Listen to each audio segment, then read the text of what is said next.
Vamos a abordar en esta tarde la segunda sesión de nuestra octava semana. Octava semana, donde hemos venido tratando de dirección y hemos visto como definición que dirección es conducir, es hacer que se cumplan las metas y los objetivos trazados en el plan operativo, y que la dirección tiene que ver, como vemos acá, con liderazgo, con negociación, con trabajo en equipo, con toma de decisiones, con delegación, motivación y comunicación, y que es sumamente importante.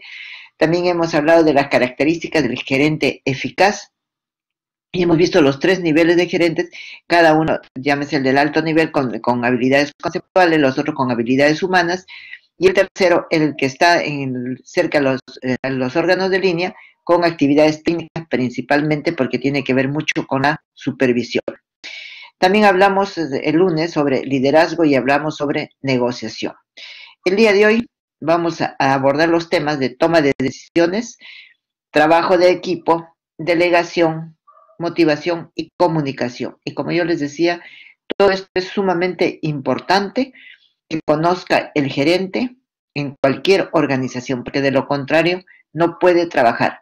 Y en todo, como decimos, cada puesto de trabajo, sea de gerente o no sea de gerente, tiene que estar ligado a las competencias que tiene la persona. Si no es una persona que tiene competencias, o sea, conocimientos, habilidades, si es que no conoce, entonces definitivamente no podría trabajar en un puesto de trabajo, más aún si es un puesto gerencial. ¿Por qué? Y vamos a ver más adelante que veamos tomas de decisiones. Si no se toman unas decisiones adecuadas, esto podría fracasar. Y entonces dice, la gerencia de esta persona fue mala o tuvo problemas, pero a veces no sabemos por qué realmente tuvieron los problemas. ¿Alguna pregunta que haya quedado, algo que no esté claro de la clase pasada? ¿Algo que no esté claro de la clase pasada? No, doctora, prosiga, no. Ya.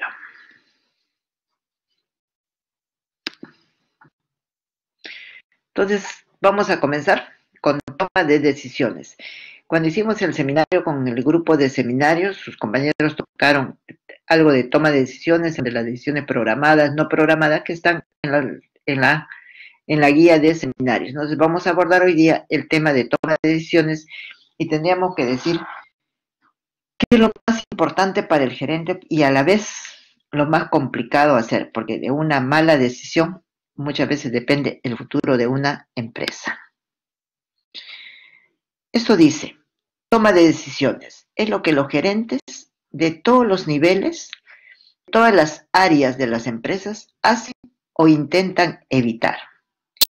Y a todos les gustaría tomar buenas decisiones, ya que son juzgados a partir de los resultados de esas decisiones. Entonces se dan cuenta lo que yo les acabo de decir, qué importante es la toma de decisión, ¿no? Porque lo final es muy importante, que dice acá en este párrafo, es muy importante, dice que los gerentes serán juzgados a partir de los resultados de esas decisiones, si fueron buenas o si es que fueron malas.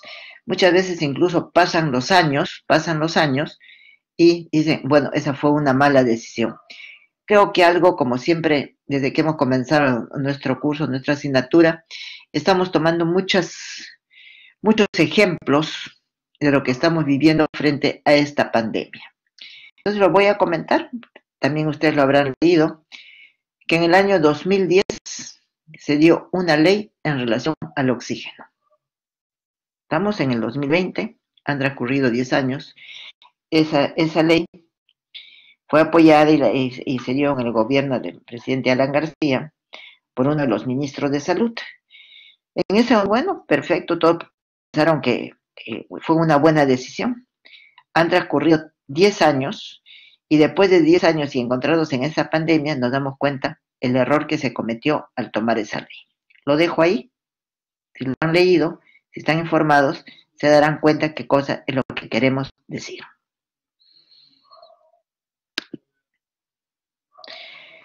La toma de decisiones se define como el proceso de selección e identificación de la acción más adecuada para la solución de un problema específico. Y diríamos, ¿por qué la selección y la selección y la identificación? Porque vamos a tener, si nosotros tenemos un problema, vamos a tener varias alternativas de solución. Y vamos a escoger y vamos, como dice, a identificar la acción más adecuada, o por lo menos la acción más adecuada que nosotros pensamos que sea, para la solución de un problema o de una situación. Decimos también que una decisión es una resolución o determinación de que se toma respecto a algo, a una circunstancia, a un problema, a una situación, como quisiéramos llamarlo. Se conoce como toma de decisiones el proceso que consiste en realizar una elección entre diversas alternativas. Y vamos a ver, cuando veamos el proceso de toma de decisiones, que siempre tenemos varias alternativas para resolver un problema o una situación. Y que nosotros vamos a escoger, y ahí viene lo fundamental, vamos a escoger la que nos parece la más adecuada, que no necesariamente siempre la más adecuada, o no necesariamente es la más adecuada para el futuro. De repente es buena en ese momento, como este ejemplo que acabo de poner hace un momento, pero en el futuro se ve que tiene problemas. Entonces, y otra cosa que quiero decirles, para decir que hemos tomado una decisión, no solamente es decir, esto vamos a hacer, porque si no, ¿qué estamos diciendo? Estamos planteando una alternativa de solución a un problema, pero no estamos tomando la decisión. ¿Cuándo se toma la decisión? Cuando esa decisión, esa alternativa que hemos escogido, cierta. Entonces recién podemos hablar de toma de decisiones.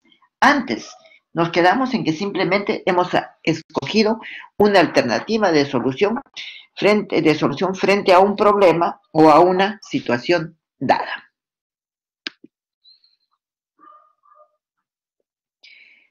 ¿Qué es decisión? Dice que la decisión es la elección a partir de dos o más alternativas. Entonces, podemos decir la decisión es la alternativa que uno toma, ¿no? Teniendo en cuenta otras alternativas existentes. Y el problema, como ya también lo hemos definido, el problema es la brecha entre lo que es y lo que debe ser. Entonces, ¿qué nos falta para llegar a lo que es actualmente, lo que vivimos, a lo que debe ser? Entonces, esa brecha es el problema.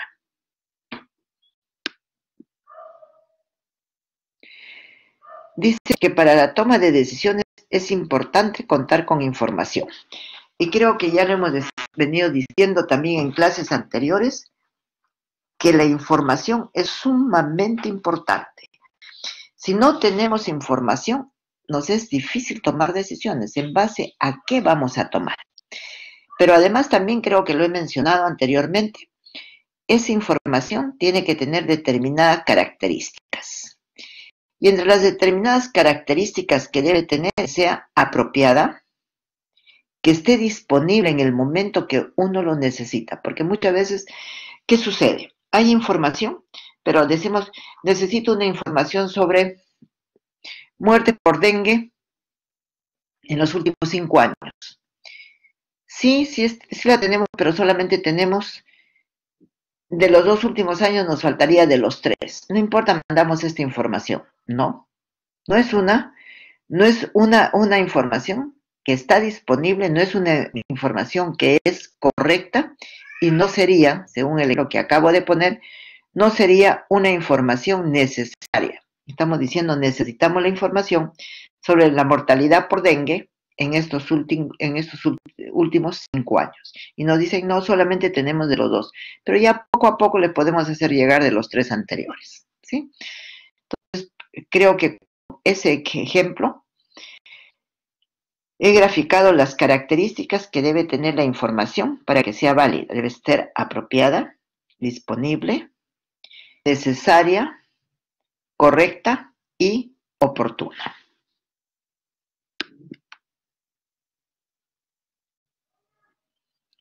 Previo a la toma de decisiones, ¿qué cosa es lo que identificamos? ¿O qué cosa es lo que vemos? ¿Cuál es la situación o problema sobre lo cual necesitamos tomar una decisión? ¿Qué otra cosa vamos a hacer? Vamos a analizar esa situación o ese problema, lo vamos a analizar. Y ya hemos dicho varias veces que analizar el problema consiste en, ¿quién me responde? ¿En qué consiste? Consiste en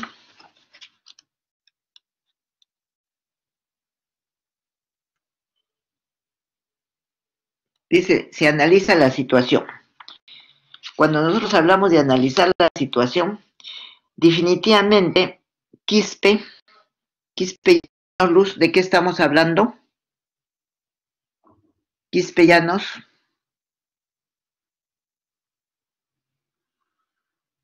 ¿No está? Falta.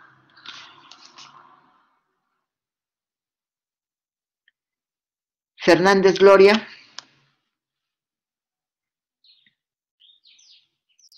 Tampoco está. Doctora. Fernández Gloria, ya. Sí, doctora, buenas tardes. Buenas tardes, te repito la pregunta. Dice acá, para la toma de decisiones, primeramente identificamos la situación o problema. Segundo, analizamos la situación o el problema. Entonces mi pregunta es, y cuando nosotros hablamos de analizar la situación o problema, ¿qué estamos buscando? Las causas. Estamos buscando la causa. Muy bien, te felicito. Entonces, si ya tenemos identificadas las causas, entonces sobre esas causas es que vamos a trabajar. ¿Para qué? Para poder de ahí a esas causas buscarles cuáles van a ser las alternativas de solución para el problema presentado. Se selecciona la mejor, o por lo menos la que pensamos nosotros que es la mejor solución, y finalmente se implementa la alternativa, la que hemos escogido. Mientras que no se haya implementado la alternativa, decíamos hace un momento, no podemos decir que hemos tomado la decisión. Nos quedaremos simplemente, se eligió una alternativa de solución, pero se quedó ahí, no le hemos implementado. ¿Qué otra cosa dice acá? El problema radica en los resultados de la decisión, en la decisión que hemos implementado. ¿Esa decisión es buena o mala para el futuro? Entonces, por eso, miren, lo difícil, lo complicado y lo de gran responsabilidad para un gerente que es la toma de decisiones, porque es fácil de repente resolver un problema para un futuro inmediato, pero ¿será bueno de acá a 5 años esa decisión que hemos tomado? ¿No será que hemos cometido un error? ¿Sí? Por eso dice más abajo, ¿cómo repercutirá en el futuro? ¿Va a repercutir de forma positiva? ¿Va a repercutir de forma negativa? ¿Qué cosa es lo que va a pasar? Entonces, siempre que uno toma una decisión, siempre que escoge una alternativa para implementarla, tiene que estar pensando, por lo menos en un futuro mediato, si no decimos a largo plazo, ¿no? Por lo menos en un futuro mediato y no en un futuro inmediato que solamente nos va a pagar el problema por un poco tiempo y después queda ahí, ¿verdad?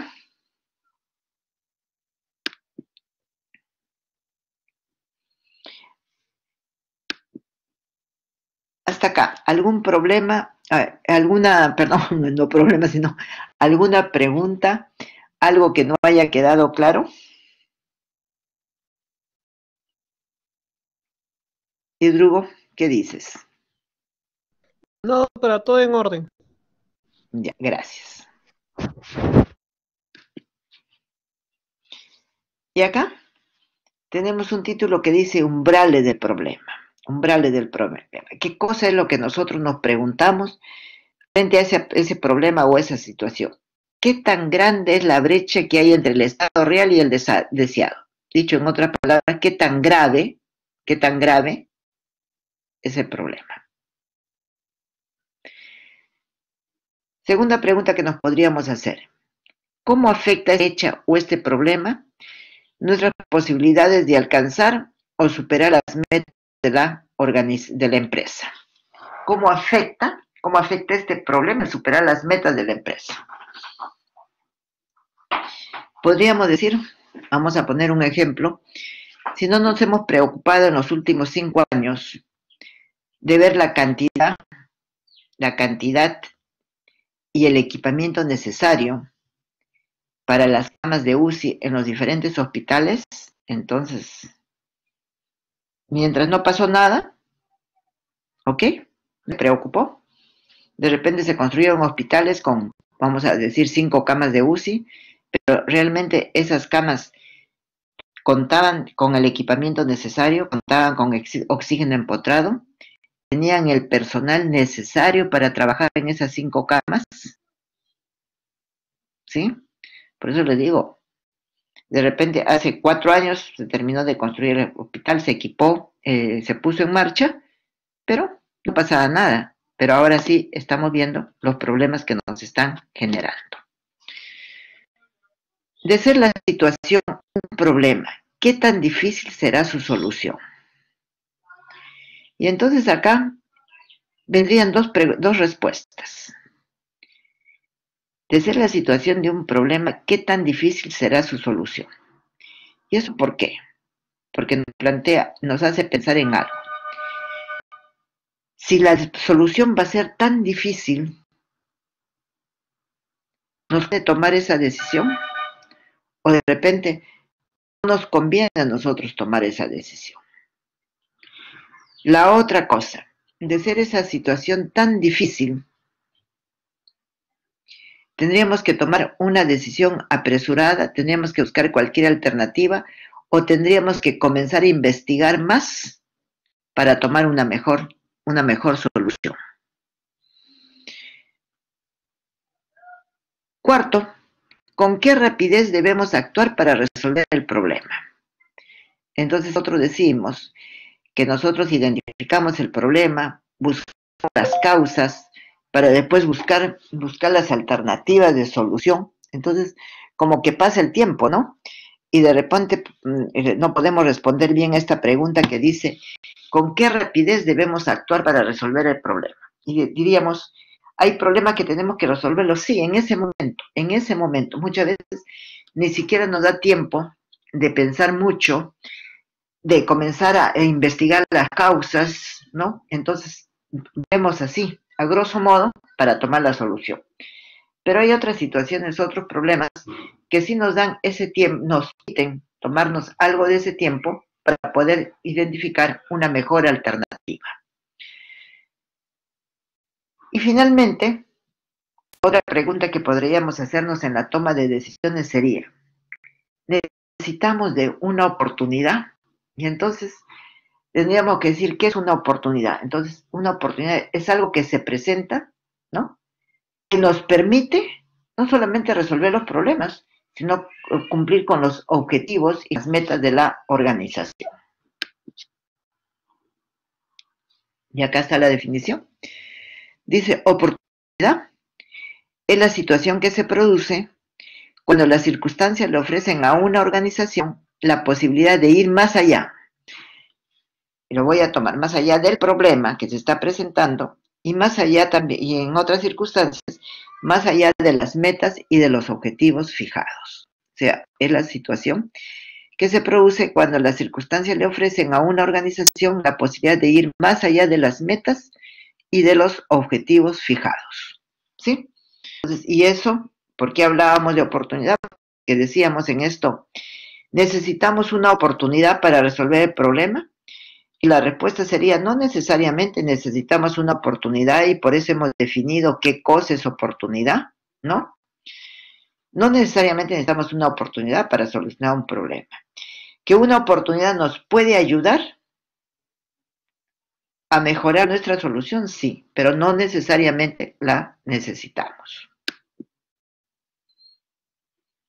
Y siempre, mi forma de trabajar, como ya les digo, bueno, por lo menos me parece que es más fácil, uno se acuerda más mediante preguntas. Y en la toma de decisiones, ¿qué preguntas tenemos que hacernos? ¿Qué hacer? ¿Qué hacer es la decisión que vamos a tomar? Es la alternativa de solución que hemos escogido. ¿Cómo lo vamos a hacer? Es la estrategia. ¿Cómo vamos a implementar? ¿Cómo vamos a implementar esa solución que nosotros planteamos hacerla? Ya la tenemos, pero ¿cómo hacemos para implementarla? Ejemplo, ¿tendríamos que contratar más médicos? sigo con mi problema de UCI. ¿Tendríamos que contratar más médicos? ¿O de repente podríamos firmar convenios para derivar pacientes? Ya no hablo de pandemia, hablo en otras circunstancias, derivar pacientes graves que necesitan estar en UCI, nosotros no tenemos las condiciones adecuadas. ¿Cuánto vamos a hacer? ¿Cuánto? ¿Cuándo se va a hacer? ¿Se va a hacer ya en este momento?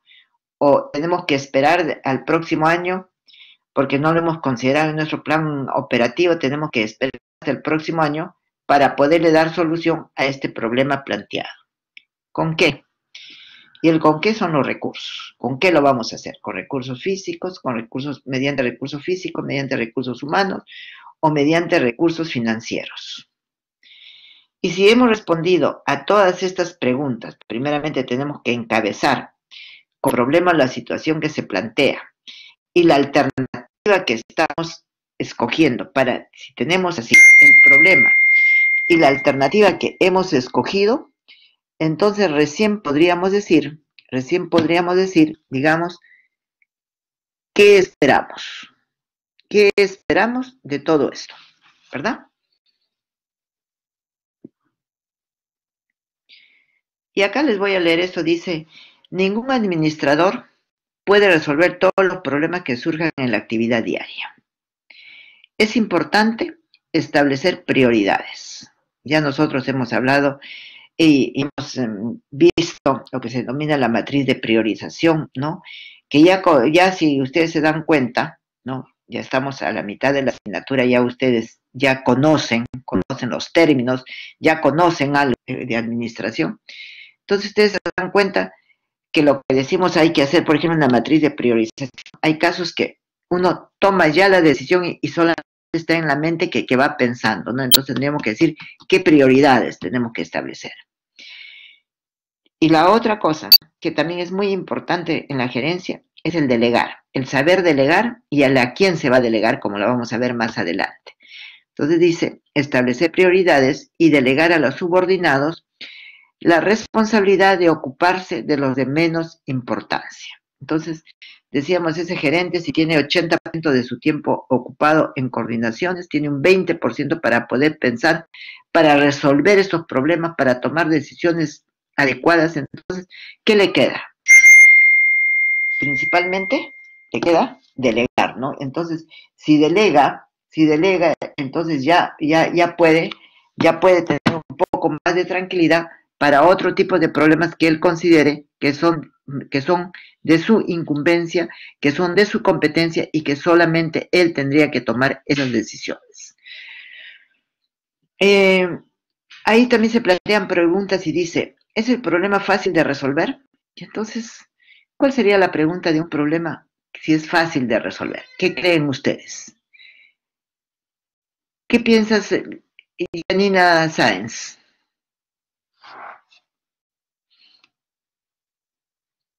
¿Qué piensas? Sí, doctora. ¿Perdón? Solo estaba contestando sí. No, yo te hacía una pregunta y te decía, en esto, dice, en la toma de decisiones tenemos que también hacernos otra pregunta. ¿Es el problema fácil de resolver? ¿Qué harías tú? Si es un problema fácil de resolver. ¿Lo resuelves? ¿Tomas una decisión para resolverlo? ¿O simplemente lo dejas? Si es fácil de resolver, lo resolvería inmediatamente. Sí, puede ser. Se resolvería inmediatamente, pero también podría haber otra respuesta. Si es un problema fácil de resolver, de repente no necesitamos sentarnos a pensar qué decisión vamos a tomar, sino el problema se va a resolver por sí solo, porque las circunstancias que lo rodean a este problema van a hacer que este problema se tenga que resolver. Otra pregunta podría ser, ¿puede el problema resolverse por sí mismo? Si el problema va ligado de la mano del anterior, ¿no? Si el problema puede resolverse por sí mismo, qué bien, ya no nos tenemos que ocupar. Y una pregunta que es muy importante, que yo considero que es la más importante entre estas tres es, ¿me compete tomar esta decisión? Belén, ¿qué contestarías?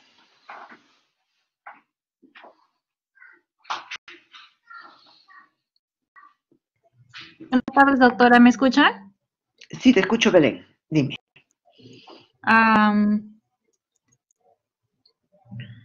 Depende, o sea, si estamos hablando de un problema que es fácil de resolver, como usted decía, podemos dejar que se resuelva por sí solo y ver si en el proceso de la resolución surge algún otro inconveniente, ya se puede proceder a tomar una decisión. Ya, pero mi pregunta iba más orientada a la tercera pregunta. ¿Me compete tomar esta decisión? Si es un problema, si es un problema fácil de resolver, creo que sí, ¿no? Se puede tomar una decisión rápida para, digamos, sacarse un poco el problema de encima. Ya, olvidémonos que sea fácil o difícil, simplemente es un problema, no decimos su importancia, como que si es esto, es fácil o es difícil. Simplemente la pregunta es, ¿me compete tomar esta decisión a este problema X? ¿O por qué he puesto esa pregunta ahí? ¿Hacia qué se quiere orientar la pregunta?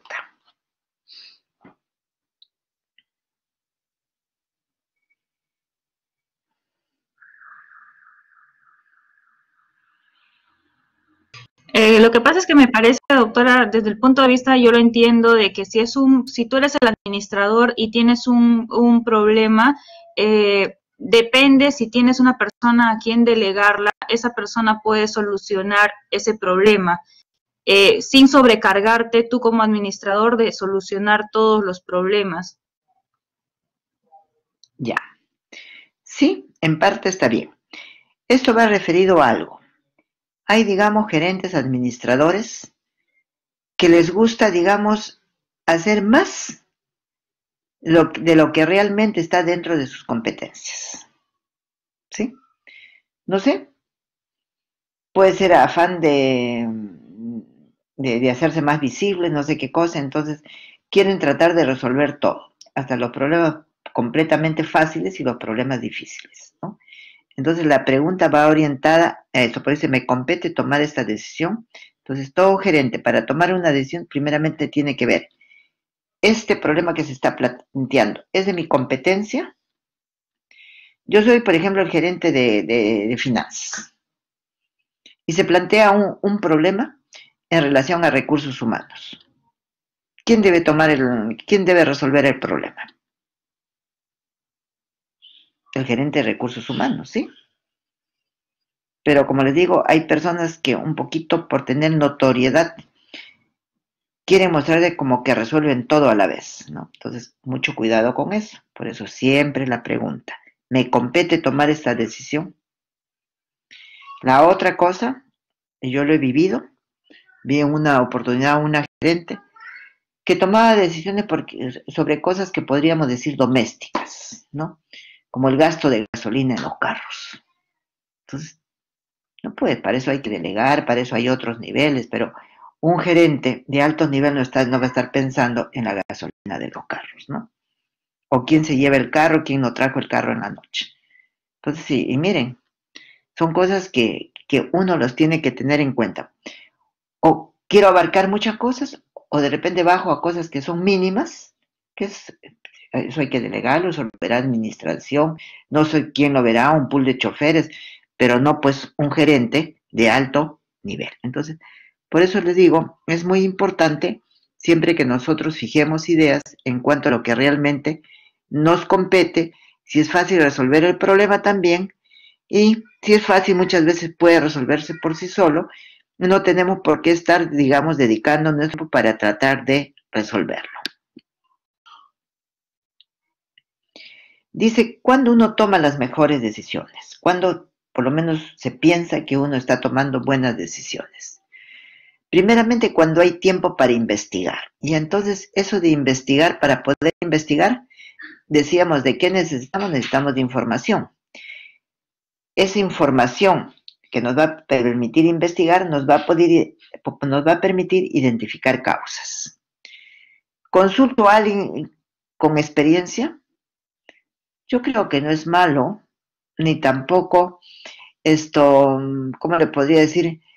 Hace perder a la persona peso cuando ocupa un cargo, cuando es un gerente, si es que consulta con alguien de mayor experiencia.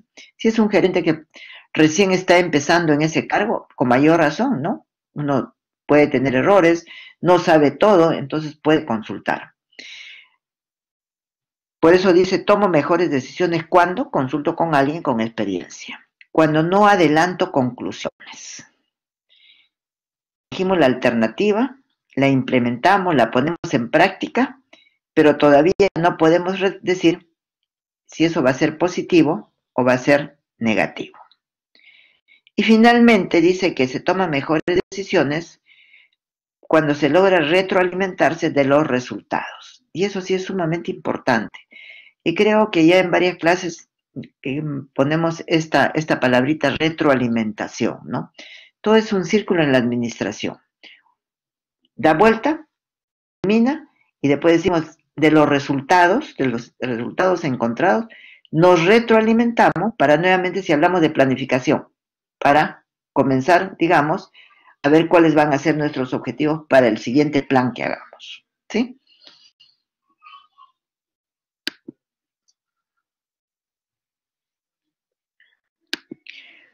¿Alguna pregunta hasta acá? ¿Algo que no esté claro? Mesa Jacqueline.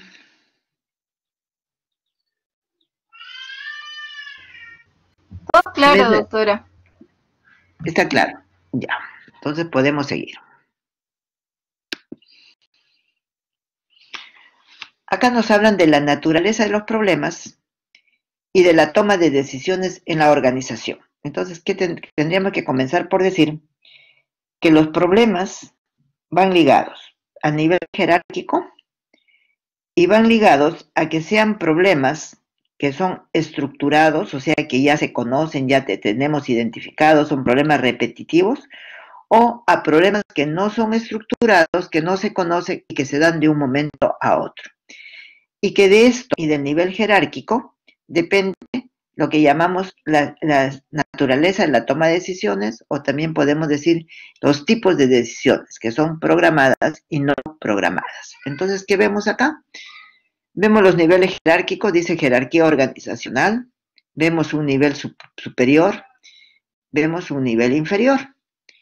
En los problemas en el nivel superior vemos, son problemas no estructurados, o sea, problemas que no se dan siempre, problemas que se presentan por primera vez, como esto, por ejemplo, que estamos viviendo ahora, y estructurados son aquellos que ya se presentan siempre, que siempre sabemos, como por ejemplo el friaje en la zona sur del país, en las regiones de la zona sur del país, que se da todos los años, ¿no? Y que no es nada nuevo.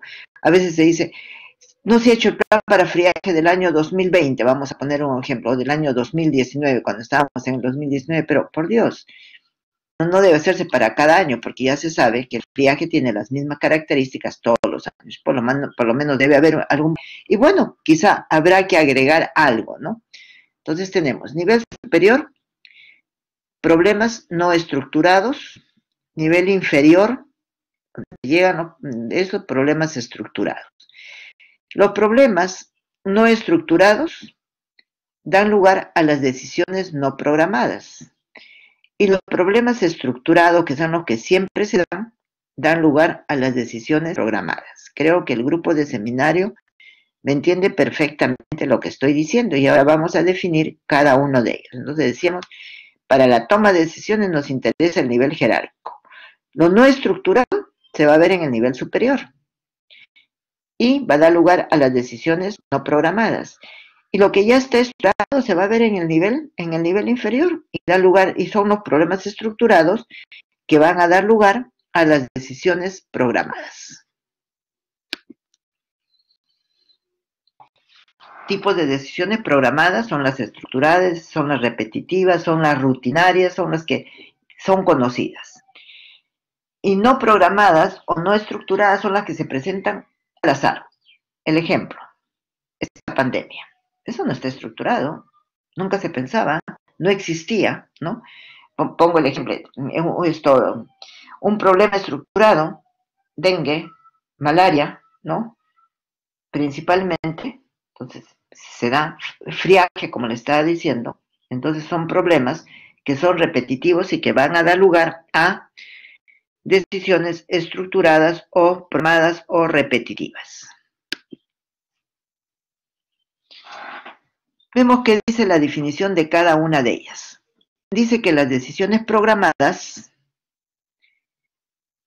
son aquellas tomadas de acuerdo con alguna política, regla o procedimiento.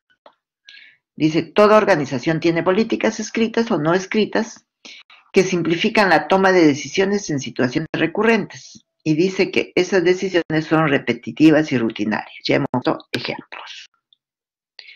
Decisiones no programadas son aquellas que se ocupan de problemas no habituales o excepcionales. Dice también, si un problema no se ha presentado con suficiente frecuencia para ser incluido en una norma, en una directiva, o es tan importante que merece un tratamiento especial.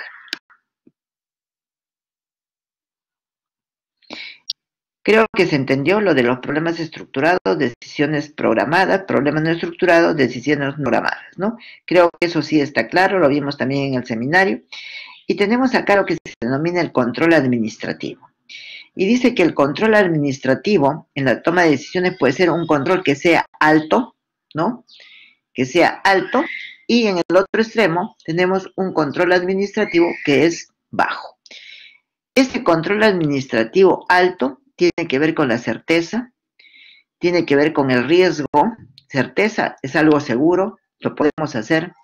Riesgo, sí, es algo que se puede hacer, pero puede tener un riesgo, podemos tener un obstáculo.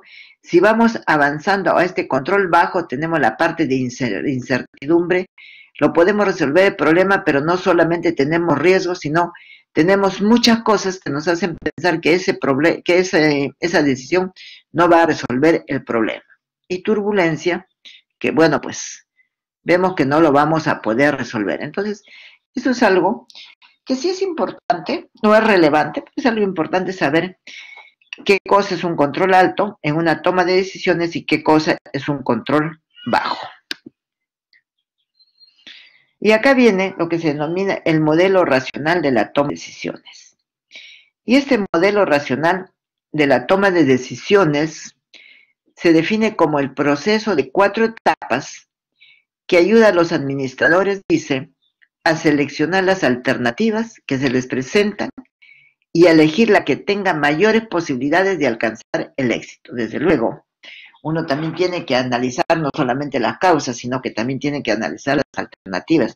¿Qué alternativa? Para poder concluir qué alternativa es la mejor. Y tenemos en esas 4 etapas de la toma de decisiones, dice, la primera es investigar la situación o el problema. ¿Qué se hace? Se define el problema, se identifican los objetivos de ese problema, ¿no? Para diseñar los objetivos de ese problema, se diagnostican sus causas. O sea, lo importante es ese problema, cuáles son sus causas. Mediante eso nosotros vamos a poderlo pasar a la segunda etapa. Entonces, si nosotros hemos identificado la causa, entonces en una etapa que se denomina desarrollo de las alternativas, vamos a buscar o vamos a tratar de buscar alternativas creativas para resolver el problema. Y la tercera etapa es evaluar las alternativas que hemos planteado a ese problema con la finalidad de buscar la mejor alternativa. Perdón, ustedes lo ven ahí que dice evaluar las alternativas y seleccionar la mejor. Y la cuarta etapa dice implementar y hacer el seguimiento. Y cuando nosotros hemos comenzado a hablar de toma de decisiones, hemos mencionado que no podemos hablar de una toma de decisiones hasta que no se ha implementado la alternativa. Ejemplo, vemos que tenemos deficiencia de médicos para trabajar en el servicio de gineco-obstetricia. Entonces, ¿qué decimos? ¿Por qué tenemos deficiencia de médicos? Porque, bueno, se jubilaron 2 porque ya no vamos a tener residentes este año, ¿no? Pues estamos buscando las causas del problema. Entonces, ¿qué es la alternativa? La alternativa de solución al problema. Contratar médicos ginecobstetras. Pero si solamente eso queda plasmado en que necesitamos contratar más médicos, pero no hacemos las gestiones respectivas para... No pedimos que se contraten los médicos, no fundamentamos porque es lo que estamos pidiendo, no lo hemos considerado en nuestro plan operativo para el presente año, entonces no estamos llegando a lo que dice acá, implementar la alternativa. Y también habla de hacer el seguimiento, y acá vemos implementar el plan y hacer los ajustes necesarios y realizar el seguimiento. Y si nosotros realizamos el seguimiento, ¿qué nos va a permitir? Reyes José. Doctora, alcanzar nuestros objetivos. Reyes José. Alcanzar nuestros ¿Perdona? objetivos. Alcanzar el objetivo. Doctora, No. ¿me escuchan? No. ¿Sí? No. Acá dice, nosotros vamos a realizar el seguimiento y eso nos va a permitir tener ¿qué cosa?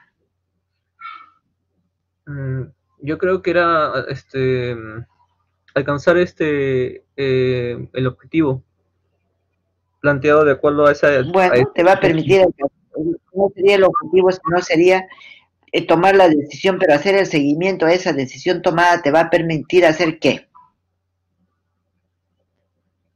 Retroalimentar. Hace un momento me apareció una palabra que es...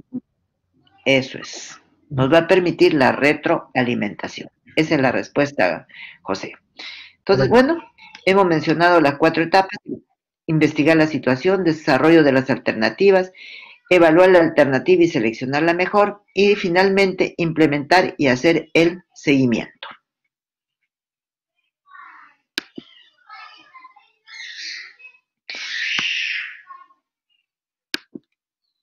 ¿Alguna pregunta hasta acá? ¿Alguna pregunta?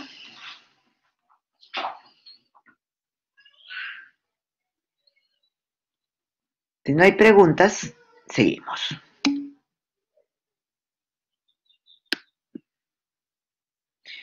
Acá dice, enfoques eficaces en la solución de problema. ¿Cómo miramos las cosas, no? Enfoques especiales. ¿Esto para qué nos sirve? Nos ayuda a tomar mejores decisiones. Entonces comenzamos con la pregunta. ¿Es factible la alternativa? ¿Es factible llevar a cabo la alternativa sería? Porque ya hemos escogido la que nos parece la mejor. Pero ahora nos interesa, la vamos a implementar y queremos hacernos ciertas preguntas para estar seguros que esa alternativa sí es la mejor. La primera pregunta, ¿es factible la alternativa? Si la alternativa planteada no es factible, la desechamos, ¿no? No podemos trabajar con esa alternativa. Pero si nos damos cuenta que la alternativa sí es factible, ¿no? Nos hacemos otra pregunta que ustedes están viendo acá. ¿Es satisfactoria esta alternativa? Ya no factible, es satisfactoria. Nos va a resolver el problema. Si decimos que no nos va a resolver el problema, nos va a resolver muy poco del problema, desechamos dicha alternativa. Pero si decimos que sí es satisfactoria, planteamos otra pregunta. ¿Tendrá esta alternativa consecuencias positivas o neutrales? No dice negativas, dice positivas o neutrales, porque no podemos poner consecuencias negativas porque definitivamente si ponemos eso ya la tenemos que desechar, ¿no? Y viene la respuesta. Si esta alternativa no tiene consecuencias positivas, lo que decíamos, se desecha. Pero si tiene consecuencias positivas, entonces tenemos que realizar otras evaluaciones para poder llevar a cabo como resolución del problema esta alternativa planteada. Entonces, es una manera, digamos, como un ejercicio de hacer para darnos cuenta si la alternativa que estamos tomando es la adecuada o no. Después dice que hay unas técnicas que sirven para mejorar la toma de decisiones. Una es el abogado del diablo, y este abogado del diablo dice, se plantea un plan, ¿no? Y el abogado del diablo critica hasta llegar a algo final. Muchas veces lo han vivido y todos lo hemos vivido. Decimos algo y alguien por ahí dice, no, pero eso no se puede hacer porque no tenemos tiempo. Otro dice, no, eso no se puede hacer porque es costoso. No, eso no podemos hacer porque nadie no los va a reconocer. No, porque eso nos hace perder el tiempo, ¿no? Entonces, a la persona que planteó, digamos, una alternativa, planteó algo, con todo esto ya después lo comienza a pensar mucho. ¿Vale la pena que lo llevemos a cabo, sí o no? Entonces, eso es es lo que se denomina la técnica del abogado del diablo. Después tenemos otra técnica también planteada para la toma de decisiones, que es el estudio dialéctico. En este estudio dialéctico está lo que se denomina, o lo que están una o dos personas, ¿no? Entonces, comienzan a discutir, por eso dice plan experto 1, plan experto 2, cada uno tiene sus opiniones diferentes, comienza un debate, ¿no? Para ponerse de acuerdo qué es bueno para el experto 1, qué es bueno para el experto 2, qué es bueno, y finalmente lograr un consenso que termina en el plan final. Entonces, esos son, digamos, como la anterior lámina que hemos visto, son ejercicios que nos sirven para tratar de mejorar nuestra toma de decisiones. Tenemos también otra técnica. Esta técnica fue tomada por la Organización Panamericana de Salud cuando trató de definir las prioridades sanitarias, y no me acuerdo el otro nombrecito, ya me voy a acordar en este momento, utilizar la técnica de Delphi, ¿no? Y entonces acá se menciona cuáles son las etapas de esta técnica de Delphi o métodos de Delphi. Y dice lo siguiente. Y decíamos hace un momento que para tomar mejores decisiones a veces uno tiene que recurrir a personas de mayor experiencia. ¿Y qué pasa? Yo no concibo personalmente que ningún gerente es el sabio en todo, ¿sí? Cada persona, digamos, tiene sus competencias en determinada área, pero no puede saber todas las áreas, no puede ser, como les digo, el sabio de todo, sabe todo, ¿no? Y entonces, cuando uno realmente ve que tiene una debilidad en algún campo, que no tiene la experticia como para poder tomar buenas decisiones, utiliza este método. Y es formulación de preguntas, pero a gente experta. Pero no es una formulación de preguntas como lo que nosotros hemos visto anteriormente, por ejemplo, en esto del abogado del diablo y el estudio dialéctico, o lo que hemos visto con esto que se denomina el enfoque especial para la toma de decisiones. No es así, sino que esto ya, digamos, son métodos que son con preguntas escritas, como ustedes las van a ver, para expertos en el tema que uno quiere tomar decisiones y que no conoce bien. Y entonces dice, hay la formulación de una pregunta.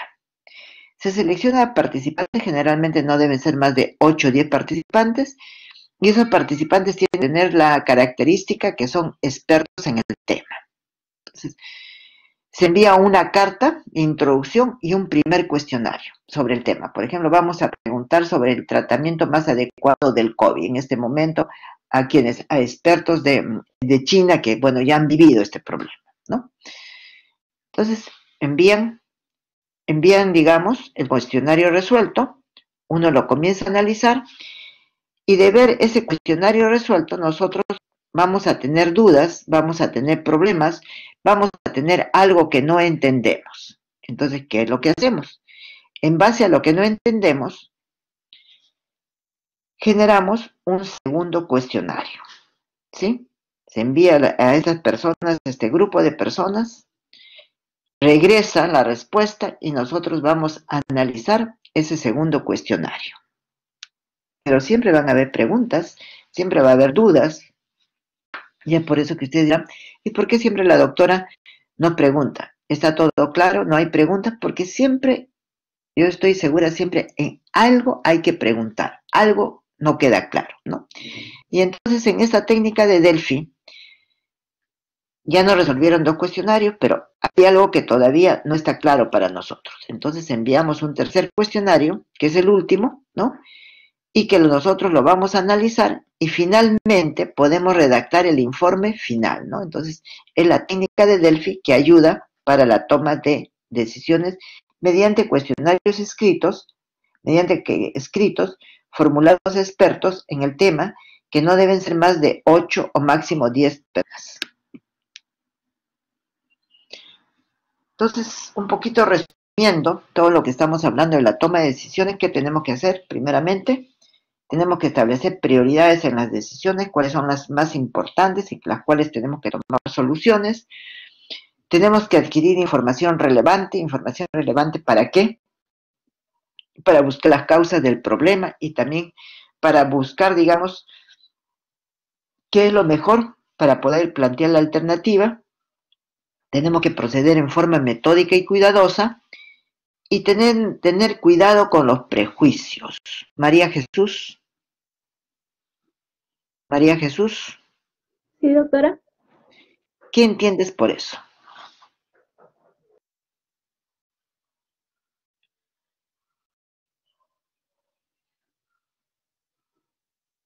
¿Respecto a tener cuidado con los prejuicios o respecto a toda la toma de decisiones? No, solamente a lo último, tener cuidado con los prejuicios. Bueno, yo entiendo que es respecto a lo que puedan pensar los demás trabajadores o que mi decisión no se vea mellada por la opinión de los demás o por lo que piensen los demás. Así es, esa es la respuesta.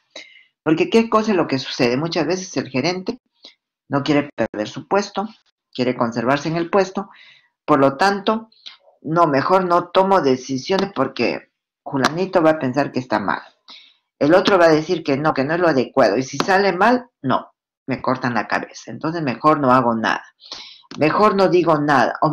Yo quiero tomar esta decisión, pero me parece que me van a criticar. Entonces, eso es completamente negativo en la toma de decisiones. Dice que las decisiones se pueden tomar en grupo o se pueden tomar, digamos, pueden ser centralizadas, o sea, es el gerente solo que toma la decisión. Si se toman en grupo hay ventajas y desventajas. ¿Cuáles son las ventajas de tomar una decisión en grupo? Primeramente, la información y conocimientos son más completos. Incrementa la aceptación de la solución porque ya los demás la conocen. Y tercero, incrementa la legitimidad de las decisiones tomadas. Entonces, información y conocimientos más completos, incrementa la aceptación de una solución, incrementa la legitimidad de la decisión tomada. ¿Cuáles son las desventajas? Requiere mucho tiempo, ¿sí? Porque si nosotros vamos a hacer todo ese proceso, entonces sí nos demanda más tiempo. Hay presiones en la aceptación de la decisión, es la desventaja. La decisión puede ser buena, pero por ahí alguien que le gusta fastidiar un poquito y dice, no es bueno, entonces hace que esa decisión se pueda demorar, o simplemente que uno no la tome porque tiene temor a los prejuicios, como hemos hablado, y la responsabilidad es ambigua. Y definitivamente eso les tendré que decir. Cuando se trabaja así en grupo en la toma de decisiones, si todo sale bien, todos levantan la mano y dicen, yo dije que era lo mejor, yo dije que se debería hacer así, todos dijeron a favor. Pero si la decisión resulta una mala decisión, todos dicen, no, yo no dije así, no sé, yo no estaba de acuerdo. Entonces, por eso se dice finalmente, como una desventaja, que la responsabilidad es ambigua. Dice que creo que hasta acá no hay pregunta, creo que está claro. Dice que los gerentes, y ya también lo hemos dicho, que la toma de decisiones es lo más importante para los gerentes, y se dice que los gerentes están tomando decisiones en los 4 procesos de la administración, o sea, en la planificación, en la organización, en la dirección y en el control.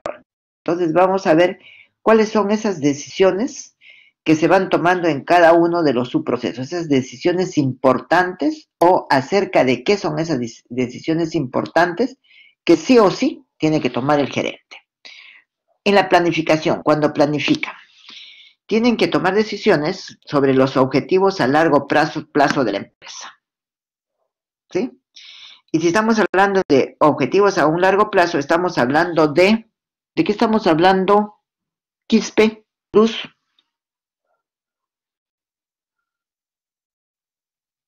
Quispe, Luz.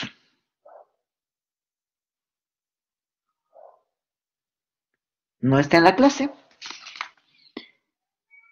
Prado. Prado. Tampoco está en la clase.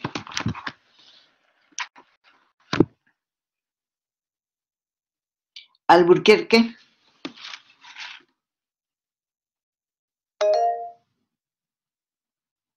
Alburquerque.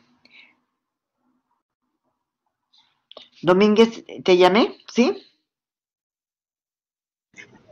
No, doctora, quería, No, dime.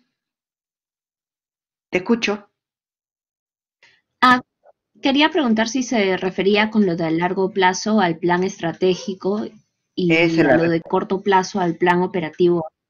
Esa es la respuesta. ¿Cuáles son los objetivos a largo plazo? Son los objetivos que hemos diseñado en el plan estratégico. Seguimos.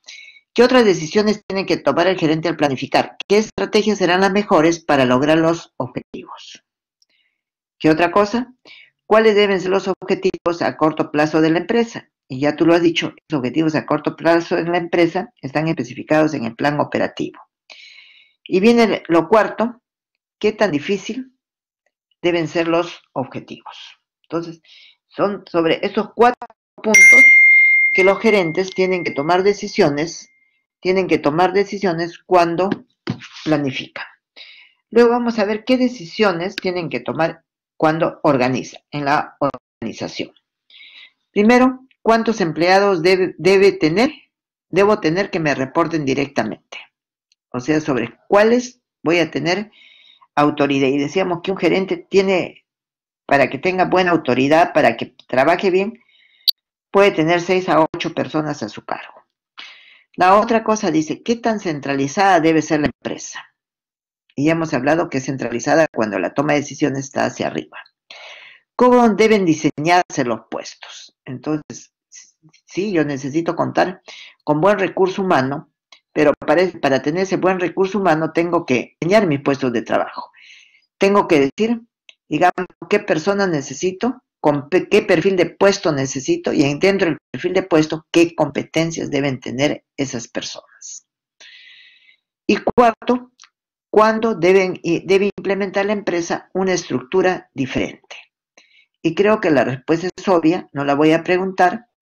Entonces, si vemos que tenemos una estructura, pero vemos que estamos fallando, que los objetivos no se pueden cumplir, entonces nos hace pensar que tenemos que rediseñar nuestra estructura de la organización. O de repente, con lo que vemos ahora, con la forma de trabajo que han pasado totalmente de las formas presenciales, no hablamos solamente de la docencia, sino de todo, a lo virtual, entonces, ¿qué cosa hay que hacer? Van a tener que cambiar las estructuras en muchas organizaciones. ¿Qué otra cosa tenemos en cuanto a toma de decisiones en la dirección?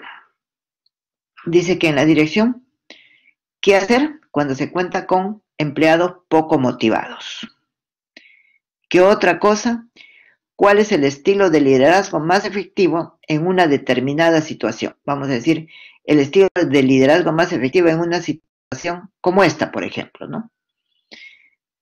¿Cómo un cambio específico afectará la productividad de los trabajadores? ¿Un cambio específico de qué? De repente, un cambio específico de las estrategias de cómo llevar a cabo las cosas para poder hacer que esa organización funcione mejor. Y finalmente, ¿cuál es el momento adecuado para tratar conflictos? Y ya hemos dicho también que en la dirección es importante el tratamiento de los conflictos y la resolución de los conflictos.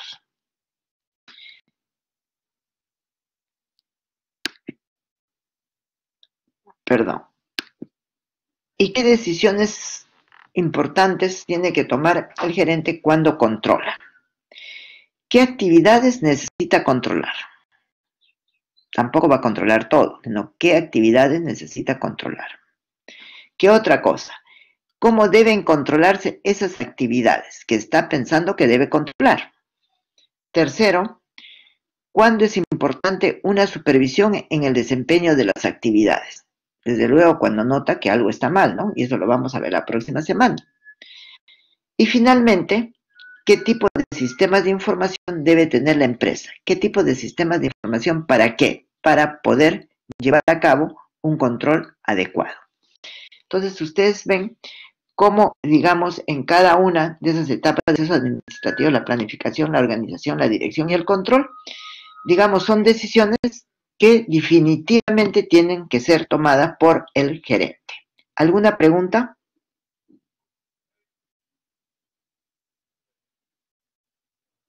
Seguimos. Y terminamos toma de decisiones con esto. Dice, tomar buenas decisiones es difícil. ¿Por qué es difícil?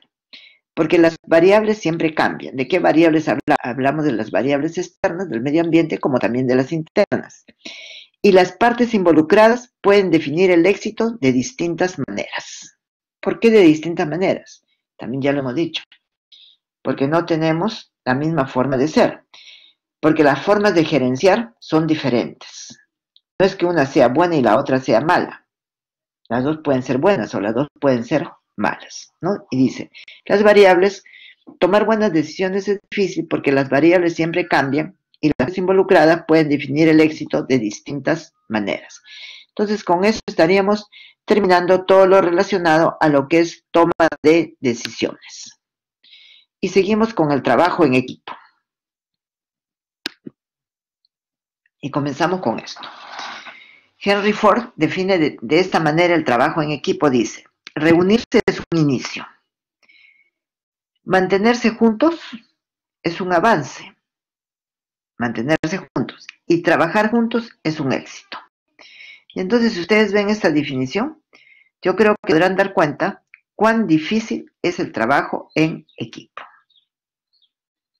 Y yo creo que ustedes lo tienen bastante claro. Dicen, ¿qué vamos a estar reuniéndonos en forma virtual para hacer el seminario? Mejor, más fácil lo hacemos.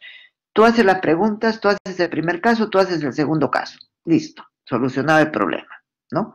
¿Por qué? Porque esto de trabajo en equipo cuesta. ¿Cuesta qué? Cuesta una serie de cosas que nosotros vamos a ir viendo.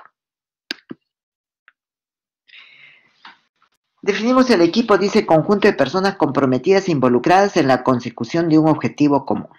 Entonces, trabajo en equipo, todos van hacia un objetivo común, no valen los objetivos que sean personales. También decimos, es una comunidad de aprendizaje y de logros, con una dinámica de dar como 10, recibir como 100 y lograr como 1000. A eso se denomina sinergia. Entonces, eso también nos hace ver cuán importante es el trabajo en equipo. Resumiendo, trabajo en equipo, conjunto de personas comprometidas e involucradas en la consecución de un objetivo común. Personas que buscan un objetivo común. Esa es la definición de trabajo en equipo. ¿Cuáles son las características del trabajo en equipo que estamos mencionando? Decimos que en el trabajo en equipo se produce una relación o se da una relación de estrecha aceptación, confianza, compromiso y retos profundos. Entonces, miren, por eso les digo, no es fácil el trabajo en equipo. Primeramente tenemos que aceptarnos como personas que constituimos ese grupo, ¿no? Que vamos hacia un objetivo común y por lo tanto va a ser un trabajo en equipo. Tenemos que tener confianza, tenemos que respetarnos, ¿no? Y tenemos que estar comprometidos. Dice que existe una conciencia de nosotros, no es yo hago, sino nosotros hacemos, con una actitud de unión, tolerancia y contribución con el mayor esfuerzo. ¿Qué otra característica? Se genera un mecanismo de aceptación de normas y responsabilidades comunes, donde dice que la comunicación es la esencia del trabajo en equipo y debe ser esa comunicación franca, abierta, que favorezca el intercambio de ideas y que dé la posibilidad de asociar y crear soluciones. Dice que la comunicación es la esencia del trabajo en equipo que debe ser franca, abierta, ofrecer el intercambio de ideas y da la posibilidad de asociar y crear soluciones. Otras características. Dice que las personas que conforman equipos exitosos crean vínculos socioafectivos muy fuertes que les permite trabajar en tareas comunes. Entonces, si digamos forman un buen equipo de trabajo, se van a estar buscando, incluso me refiero a ustedes, cuando ustedes se gradúen se van a estar buscando, por ejemplo, para hacer qué cosa, para hacer para trabajar, ¿qué? Un artículo, para hacer una publicación. No, voy a trabajar con Julanito. Trabajábamos bien cuando estudiábamos, ¿sí? El trabajo en equipo permite el desarrollo de nuevas habilidades y destrezas necesarias para ser competentes y más productivos. Y tendríamos que decir, cada una de las personas tiene habilidades y destrezas diferentes en cuanto a un tema. Entonces, eso es lo que nosotros vamos aprendiendo. Por eso decíamos anteriormente que el trabajo en equipo viene a ser una sinergia. Los equipos trabajan mejor cuando los miembros se sienten aceptados y confían uno en el otro. Y hemos dicho que hay respeto entre ellos, ¿sí? Cuando se trazan objetivos y se identifican y se aceptan las tareas claramente. ¿Qué otra cosa? Cuando los miembros se escuchan, se comunican y participan activamente. Y cuando no existen discusiones personales. Y decíamos que en el trabajo en equipo tiene que haber respeto. Podemos estar en acuerdo, pero no podemos estar discutiendo. Una cosa es plantearnos nuestras ideas, ¿no? Sostener nuestras ideas y otra cosa es discutir. Entonces, los equipos trabajan mejor cuando los miembros se sienten aceptados y confían uno en el otro, cuando se trazan objetivos, se identifican y se aceptan las tareas claramente, cuando los miembros se escuchan, se comunican y participan activamente y cuando no existen discusiones personales. ¿Qué otra cosa? Los conflictos se pueden resolver, el liderazgo es compartido, los miembros se apoyan y tienen el control del trabajo y las funciones están claras y se llega a un acuerdo sobre un proceso transparente. Entonces creo que de esta manera hemos definido lo que es un trabajo en equipo. Hemos visto cuáles son las características que tiene el trabajo en equipo y finalmente hemos abordado cuándo los equipos de trabajo, valga la redundancia, trabajan mejor.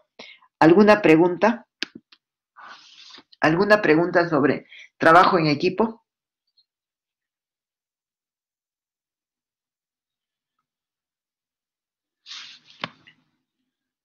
Nadie me dice que no. Entonces, podemos seguir. No. 16:52, no. No. Eso me dijiste antes. ¿Alguna pregunta? No, doctora, todo está claro. Seguimos. Motivación. También se tocó esto en el seminario y también lo tienen que haber tocado en el seminario con la doctora de Sponsorio sobre motivación, ¿no? Y acá unas definiciones, a ver, vamos a verlas. Dice, la motivación es el resultado de la interacción de los individuos con una situación. Entonces, y también dijimos que no lo que para una persona es una motivación, para otra no lo puede ser. Y lo vamos a ver después. Dice que la motivación es el proceso que involucra la intensidad, la dirección y la persistencia del esfuerzo de un individuo hacia el de un objetivo. Dice ese proceso que involucra la intensidad, la dirección y la persistencia del esfuerzo de un individuo hacia el logro de un objetivo. ¿Sí? Dice, y sobre motivación se ha escrito mucho, y Maslow es uno de los que ha escrito bastante sobre esto, y si ustedes se acuerdan, Maslow es de la escuela conductista, y estamos hablando del siglo pasado, de hace más o menos unos 40 o 50 o quizá un poquito más de años. Y es el autor de la pirámide de las necesidades. Y esta pirámide que vamos a ir viendo de abajo hacia arriba, considera las siguientes necesidades. Y antes de comenzar a hablar de esta pirámide, tendría que decir que si nosotros quisiéramos resumir la definición de motivación, tendríamos que decir que motivación es la satisfacción de necesidades de las personas. ¿Sí? Creo que es la forma más rápida, la forma más ágil de definir lo que es motivación. Y esta pirámide, decíamos, yendo de la parte de abajo hacia abajo, tiene las siguientes necesidades según Maslow. Necesidades fisiológicas, que incluyen las necesidades corporales. ¿Cuáles son las necesidades corporales? Las necesidades corporales son alimento, abrigo y la otra cosa que digamos, ¿dónde estar? ¿Dónde descansar? ¿No? Sería casa. Incluye también necesidades de seguridad, que son el cuidado y la protección contra los daños físicos y los daños emocionales. Vamos ascendiendo en la pirámide, necesidades sociales que tienen que ver con el afecto, el sentido de pertenencia al grupo, la aceptación a la amistad. Seguimos hacia arriba y tenemos estas dos necesidades, la autoestima y la autorrealización, que no necesariamente todas las personas llegan a lo último, que es la autorrealización. Y vamos a definir primero autoestima. Dice que la autoestima incluye factores de estimación internos como respeto de sí mismo, autonomía, logro y factores externos de estimación como el estatus, el reconocimiento y la atención. Entonces, ¿qué he logrado yo en mi vida hasta acá? Ser reconocido, bueno, vamos a decir, lo voy a poner por ahí, si será o no será, para ustedes, ser una buena profesional, ser una buena docente, ¿no? Entonces, eso es una forma, digamos, de redactar lo que sería una autoestima, que es lo que uno siente que ha logrado. Y la autorrealización es más que la autoestima. Se define como la persona siente agrado por sí misma, ¿no? Siente agrado por sí misma, incluye el crecimiento, el desarrollo y del potencial de uno mismo. Estoy autorrealizada, ¿como qué? Como profesional, estoy autorrealizado como madre, como padre, ¿no? Entonces, esa es la famosa pirámide de necesidades de Maslow. ¿Qué otra cosa tenemos? Dice que en el mundo laboral nos interesa trabajar más con estas necesidades, trabajamos con estas necesidades, con las fisiológicas. ¿Por qué? Porque la motivación para estas necesidades fisiológicas va a ser la recompensa monetaria, el sueldo que se le va a pagar a la persona que le va a permitir, digamos, satisfacer sus necesidades básicas que decíamos, el abrigo, el sueño puede decirse, y la alimentación.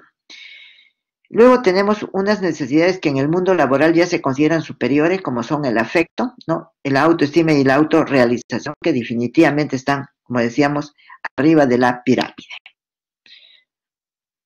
Creo que lo de motivación queda bastante claro y sí tendría que agregar algo, ¿no?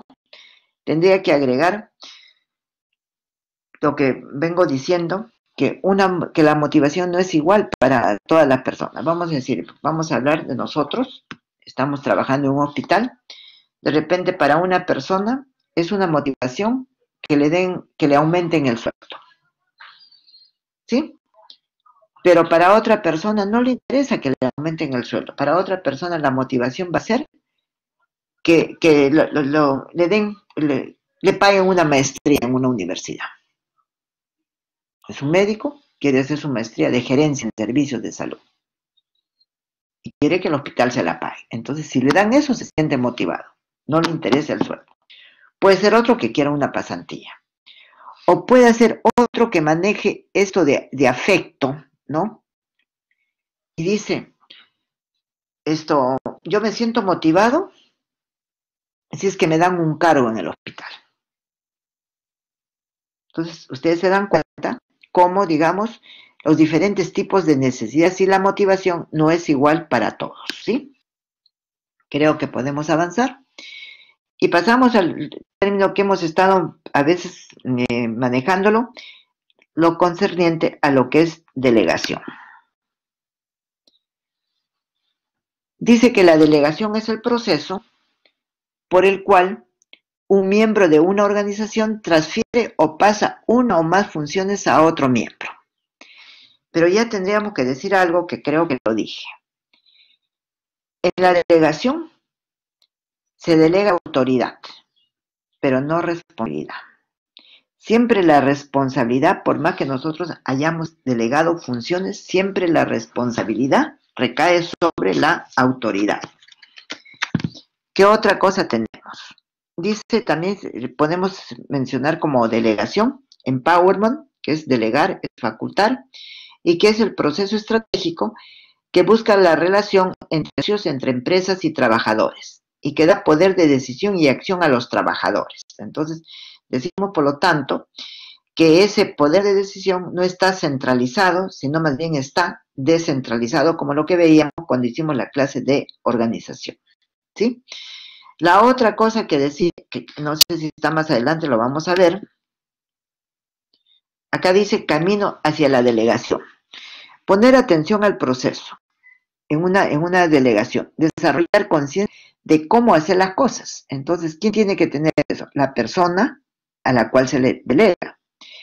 Hacerlas cada vez mejores. Tomar responsabilidades. Todo el equipo comparte la responsabilidad. Aportar ideas y, en el tema de buscar el aprendizaje, tratar de ser cada vez mejor. Pero ¿cómo se es cada vez mejor? ¿Cómo se es cada vez mejor? Lamas, Nadia. Lamas. ¿No está? Gallegos.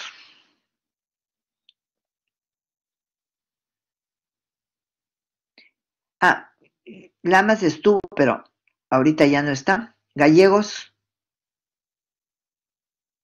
¿No está? Doctora, Lamas tiene problemas con su conexión. ¿Siempre? Justo, no, justo ahorita, justo prendió el micro y dice que se le fue la señal, le envió una foto. Ya. Gallegos. Gallegos no está. Doctora, Bueno. pero en este caso, ¿no podría ser la capacitación? Digamos, ¿cómo logramos tratar de ser mejor? La capacitación, el conocimiento. Si la persona no tiene conocimiento, entonces no, de las cosas, no tiene conocimiento de lo que va avanzando, vamos a hablar de la carrera, por ejemplo, de medicina, entonces definitivamente no podrá ser mejor. No, a eso iba referida la pregunta.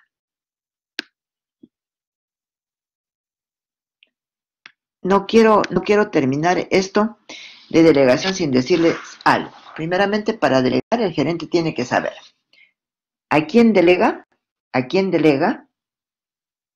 y qué delega. ¿A quién delega? Primeramente tiene que estar seguro que la persona a la que va a delegar es una persona responsable. Es una persona que tiene conocimiento. Es una persona que va a hacer bien las cosas. ¿Y qué delegar?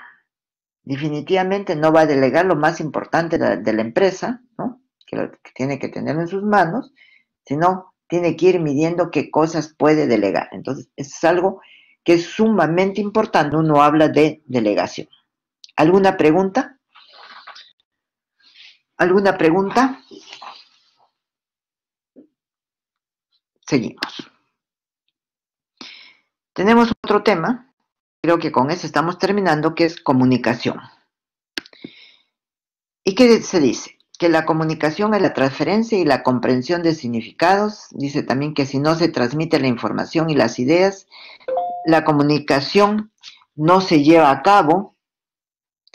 Y finalmente, si no se ha llevado a cabo la comprensión, podemos decir que la comunicación no se ha llevado a cabo. Entonces, si las personas no han entendido, en otras palabras, ¿qué quiere decir eso? Si la persona no ha entendido, quiere decir que la comunicación no ha sido buena, que la persona no se ha hecho entender por los demás. Y hemos estado hablando en todo, que por ejemplo, para coordinar tenemos que comunicarnos. Si no nos comunicamos, ¿cómo vamos a hacer? También hemos hablado anteriormente de lo importante de una comunicación verbal y lo más importante, ya Nadia, y lo más importante aún, digamos, esa comunicación escrita que, como yo les digo, tienen que ir siempre tratando de aprender porque es bastante difícil.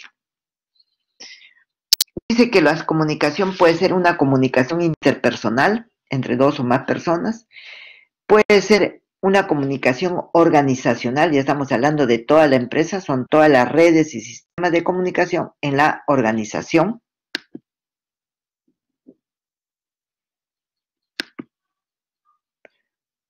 Dice que en la comunicación interpersonal debe haber un propósito que se expresa en mensaje, debe haber un medio cómo hacer llegar este mensaje, debe haber un receptor que es el que recibe el mensaje, ¿no? Entonces, decíamos, esa comunicación tiene que tener un propósito que se expresa en mensaje, un medio cómo hacer llegar el mensaje y un receptor que es el que recibe el mensaje. Dice que hay unas barreras en la comunicación interpersonal. La comunicación interpersonal es la que tenemos con otra o con otras personas. Esas barreras pueden ser las emociones, y generalmente son las emociones negativas, ¿no? Puede haber sobrecarga de información que no la sabemos transmitir. Puede haber una actitud defensiva, y eso hay que tener bastante cuidado porque muchas veces uno está a la defensiva, ¿no? Sobre todo, vamos a decir, con una persona que no se lleva bien, está a la defensiva, y entonces la comunicación no es buena, no se logra establecer una buena comunicación. Y muchas veces también una barrera en la comunicación interpersonal es un propósito complicado para tratar de hacer algo.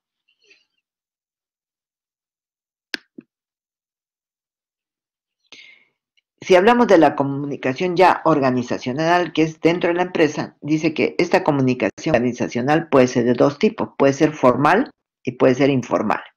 Y ya también en otras clases hemos definido qué cosa es formal y qué es informal. Y dice formal es la que tiene lugar por los acuerdos de la organización, ¿no? Que está dentro de la organización, nos comunicamos por los puestos de trabajo que tenemos, con nuestros superiores, nos comunicamos con nuestros pares, ¿no? Nos comunicamos con otros servicios, si hablamos de la vida existencial, y puede ser una comunicación informal, ¿no? Que no tiene que ver esa comunicación informal con lo que nosotros estamos haciendo dentro de nosotros, en nuestro puesto de trabajo.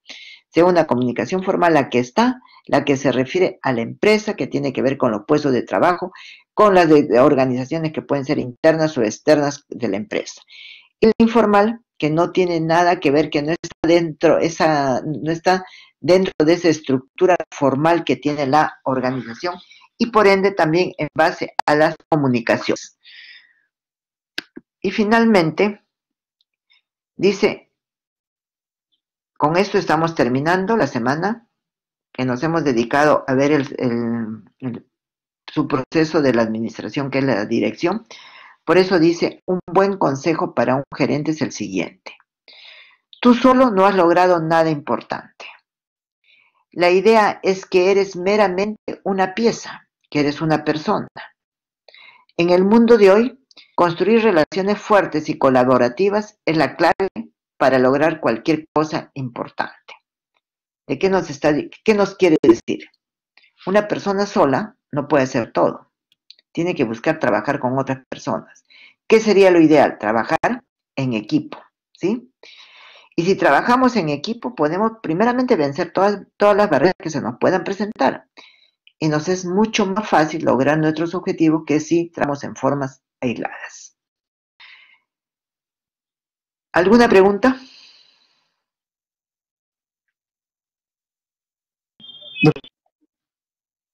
Sí, Marco Antonio. ¿Sí? ¿Te escucho? Sí, doctora, justamente como había mencionado de que algunos gerentes toman más acciones de lo que les compete, en esas circunstancias existe, se puede tomar los reglamentos tal vez del MOF o del ROF para poder delimitar cuáles son sus funciones o hay una entidad a los gerentes. Bueno, gracias por tu pregunta. Cuando una persona accede a algo, lo primero que tiene que hacer es buscar el ROF para ver, digamos, ese órgano que va a ser dirigido por él, ¿Cuáles son sus funciones? Está en el ROF. En el MOF, ¿qué funciones tiene? ¿Qué le toca hacer? Porque no se concibe una persona que entre a trabajar en una gerencia que no sepa qué es lo que debe hacer. Entonces ahí vendría el problema que se da, que comienza a tomar decisiones que no le competen, porque no sabe cuáles son sus funciones. Por eso te decía, gracias por tu pregunta, porque yo creo que eso es algo clave como para poder empezar cuando uno tiene un cargo. ¿Alguna otra pregunta? ¿Alguna Doctora, otra pregunta? Sí. sí, con respecto a mi pregunta que estaba haciendo, y en esos casos, ¿hay una entidad que vigila que se cumpla el ROF, el MOF? O, bueno, depende de cada uno. Mira, siempre hay entidades que controlan, ¿no? Entonces, por ejemplo, está una dirección de personal y está más, cuando nosotros hemos hablado, por ejemplo, del organigrama estructural, hemos visto el órgano de control interno, ¿no? Entonces, cuando las cosas no se hacen bien, entra el control interno a tallar y puede decir, bueno, usted está rebasando sus funciones, usted no ha cumplido sus funciones, usted ha cometido errores en su gerencia. ¿Respondí tu pregunta? Sí, sí, doctora. Ajá, gracias. ¿Alguna otra pregunta o comentario?